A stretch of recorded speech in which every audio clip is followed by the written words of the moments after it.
Once you get that bicep rupture because your muscles have maybe developed too quickly because maybe you take steroids and your tendons and ligaments haven't kept up, then you're going to have to do some stretching after you've had surgery and get some movement back in that bad boy, because for longevity, it matters. Ladies and gentlemen, welcome to another Bulletproof for BJJ podcast. It's question time. So if you would like to send us a question and we will answer it on the podcast, go to our website, bulletproofforbjj.com, and go to the podcast tab, click it, scroll down. There's a red button. You can leave us a voicemail. Let us know who you are, where you're from, and how we can help you. Just like these people. First one coming in from Zach. Hey, what's up, guys? My name is Zach. Joey, it's okay. You can try to guess where I'm from. I won't be offended. Quick question about rolling with females. We have a few gals that come to my gym, but it seems like they're never there on the same day. So there's always like one chick and a bunch of dudes. And I feel bad because I could tell that the girls want to roll. Sometimes there's a few that are pretty hardcore, but they don't have another female partner to roll with. I'm wondering, like, I would love to approach them and ask them to roll with me. I'm a married dude. My wife comes to class with me sometimes. No creepy vibes whatsoever. I just want these chicks to be able to have the chance to train as much as they want to without feeling uncomfortable. So have you guys ever dealt with this? I just want to be a good jiu-jitsu partner and make sure everybody's getting what they need. And it seems like the girls really have a hard time getting everything they can get out of class because they don't have another partner to roll with. So is it creepy if I ask them if they want to roll with me, or do I just look like a dude that's trying to hit them up because I'm too tired for all that? I've got my chick. I just want to train jiu-jitsu and make sure everybody else feels comfortable as well. So thanks, guys. Cool. Zach, what a legend. I'm going to say it's a country vibe. Definite country vibe. I would say maybe even, because he said gals, and it's almost like I'm thinking a little bit of like a muscular Kenny Powers. You know, he's got a little bit of that speed to it. I'm guessing it's got to be somewhere in the south. Could be. But you got me there, Zach. Don't want to pigeonhole you, but I'm getting that vibe. Man, it's a great question. That's a very sensible question. I don't think you need to be concerned anything about creepy vibes. Like, no, it is an awesome thing to go, hey, do you want to roll? Yeah. Right. Whether it's a female, male, whatever. I think it's good to acknowledge that and we've spoken about this on the show before, it's a tough one. Like, jiu-jitsu is tougher for women than it is for men because of the fact that there's not many women in it. Sure. Right? Not girls or women, right? And so, yeah, training partners of their size is less, and all those other things that come about with the, whatever disparity, whether it's actually there or not. I think that you should cultivate a training relationship, like, hey, let's roll, and let's roll every session, and and probably what you're going to need to do, like you do with all your training partners, is I find you tend to get into a style of training with each person, right? Yeah. You're like, oh, this is the cat that I have to go really hard on because they're nonstop. That's what they bring. Or this is the cat that's like 20 years older than me, and I play a little bit slower and pretty chill. Yeah, or maybe it's like, oh, I'm way stronger than this person. So I try to just use some techniques that I'm not that good at, and I defend more and get into bad positions. I don't know. Yeah, no, I'm with you. I think that's I agree with everything Joey said there. I just think it's personalities, right? You might roll with a woman who is trying to take your freaking head off, so you have no option but to try to match that energy. And I'm very much, whenever I roll, it's just match and mirror. So if someone's bringing heat, you just try and meet them. Or if you sense that somebody's trying not to go crazy, then you just, kind of going with that. And it's really up to you to have that agreement with your partner that you understand this is going to be a bit of a harder roll. And if you're a bigger, stronger human, you would always, employ discretion around how much pressure you put on them.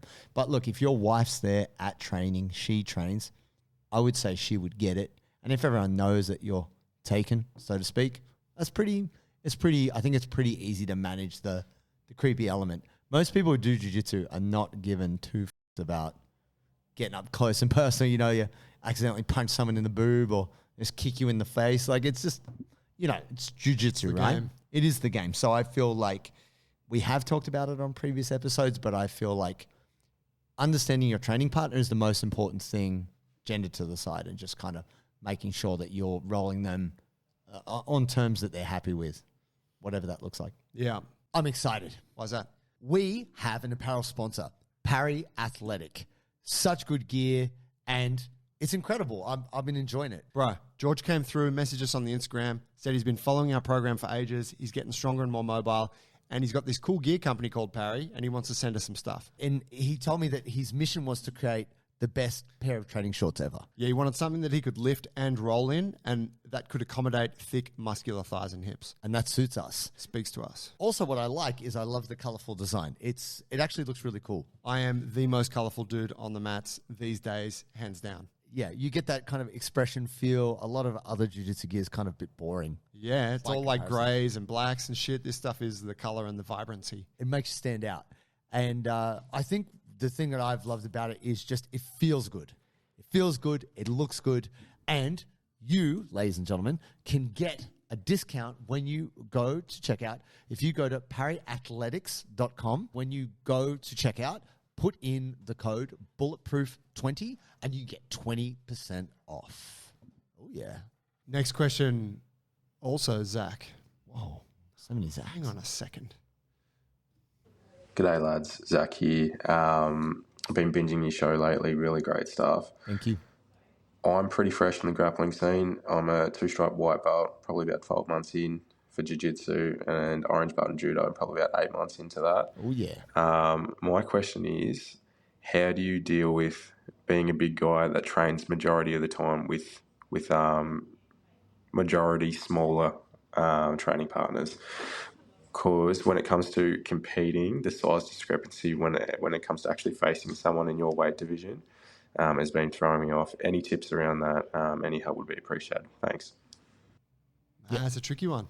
It is tricky. Look, I feel when you are the bigger human, you've got to, and you're rolling with smaller people, you've got to try to be more technical.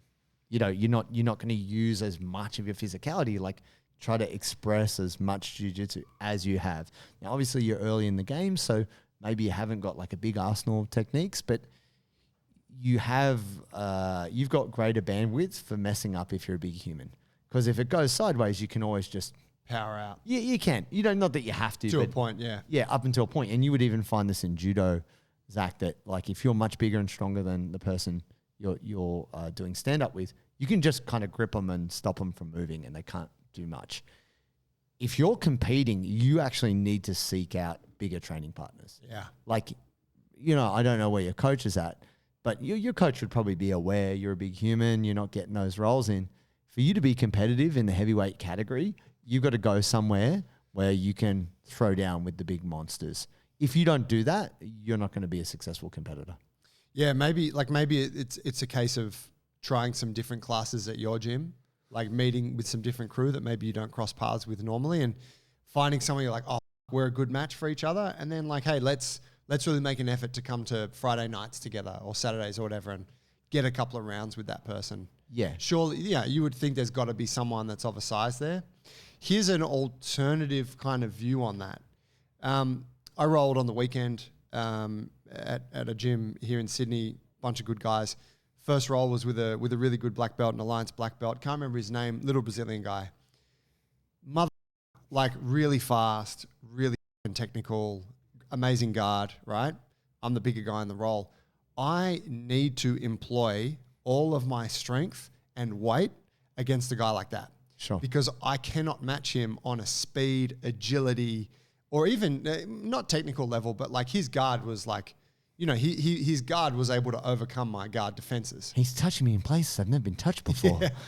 So it's a mystery. And Adam, my coach Adam, our friend, was the first person to tell me that. He's like, bro, when you're rolling with someone who's smaller than you, they're going to use their advantage, which is usually speed and like quickness Movement, against yeah. you. So you got to use your advantage. And likewise, when you're rolling against someone bigger, you got to be fast. True. So of course, I'm not going to employ that against someone who is not only smaller, but also like a blue belt. Like you got to respect the skill discrepancy. But it's just an interesting thing. So maybe then for you, Zach, it's like, all right, who can I roll with that's better than, like they're going to be smaller because you're the big guy in the gym, but they're better, technically better. You could say in some way there's a balancing out of attributes. Yeah. In which case, just go for it. True. You know?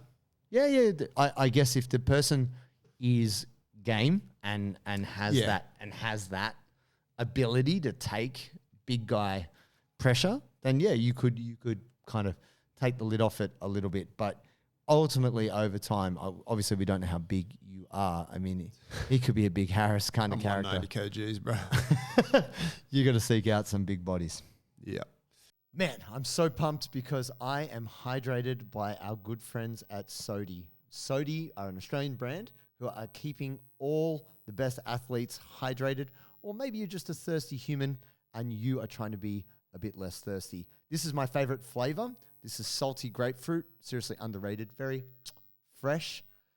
Now, essentially, we are human walking oceans. We need to have sodium, potassium, and magnesium in our blood. And that's what these guys have done. So Jason Kale at Sodi have put together this beautiful product, and you, my friends, can get a discount when you order with the discount code Bulletproof15 for 15% off, and you can stay very hydrated. Last question coming in from Anonymous. This guy's always leaving us questions. Look, I'm no grass, but Josh Saunders says that stretching was pointless. Amazing. What was this? What did he say? I think he said I'm not a grass. Like I'm not it's a Scottish term for like I'm not a snitch. Okay. You know what I mean? Anyway, I used to watch a lot of BBC back in the day because I was only allowed to watch the ABC. Yeah.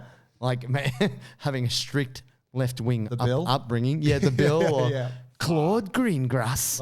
Like the Bill, that was so boring. He's grassed me up. Did your parents watch Inspector Rex? Yeah. Yeah. Right, all that. Inspector Rex is a police show from Germany about a police dog called Rex.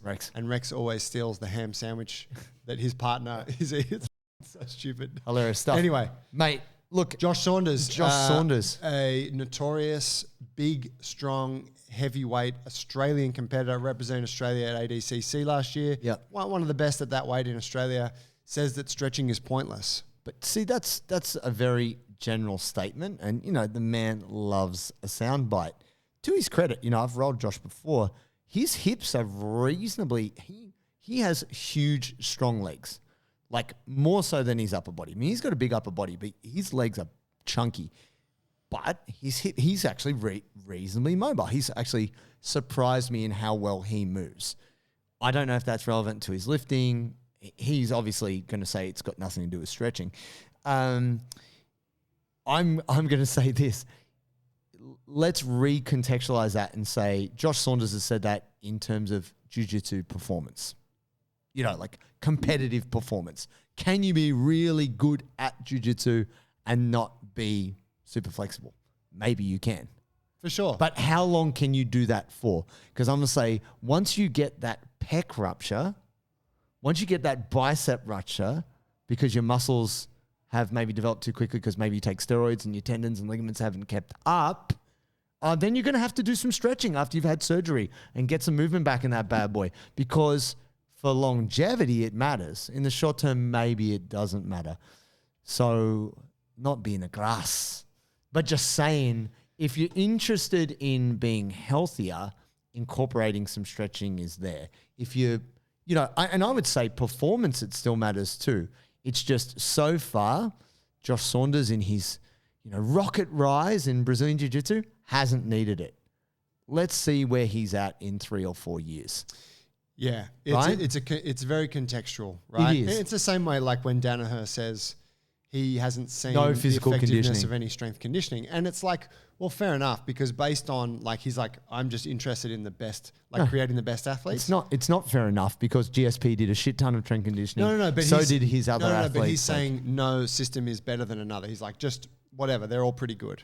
Whether you're doing gymnastics or powerlifting or... No, right? But no, we don't have to go into what Danaher said. But my point being is that if we're talking strictly about performance on the mats for that person, well, there's going to be biases, right? And so, yeah, definitely what we see at the heavyweight division is that there's not a lot of flexibility involved generally. Sometimes you see a heavyweight competitor like Victor Hugo where you're like, damn, they got a pretty flexible guard. Like even old mate Cyborg is actually in his lower body very flexible. Right. Like tornado guard, inverting, and yeah. Yeah, okay.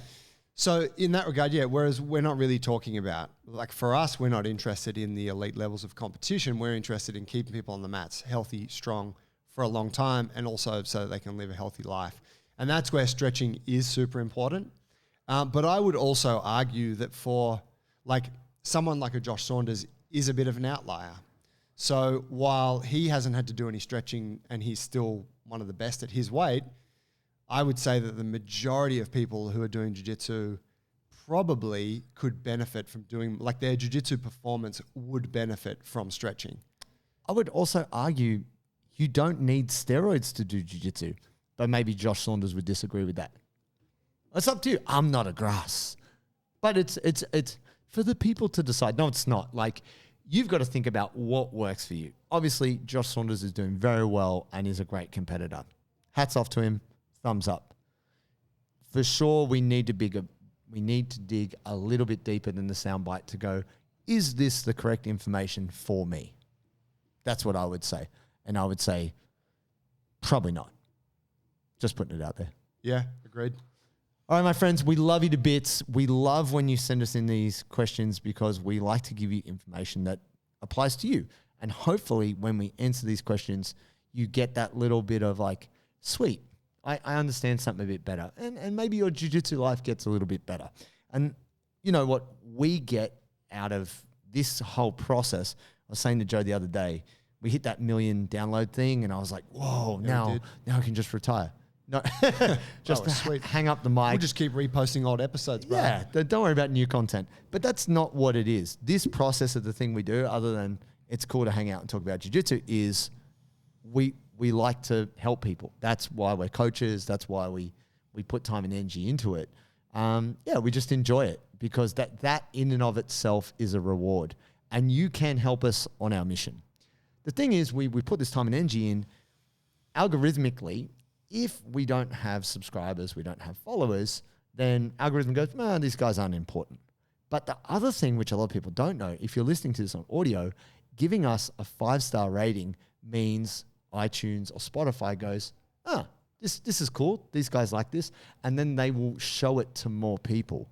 So in our mission to want to help more grapplers be healthier, happier, maybe a little bit entertained, share this. So how do you share it? You don't have to put it on your social media. You can if you want. But what we do need and what we would appreciate is to subscribe, follow, but also give us a rating. We appreciate it. It helps us. We love it. We love you. Thank you, guys.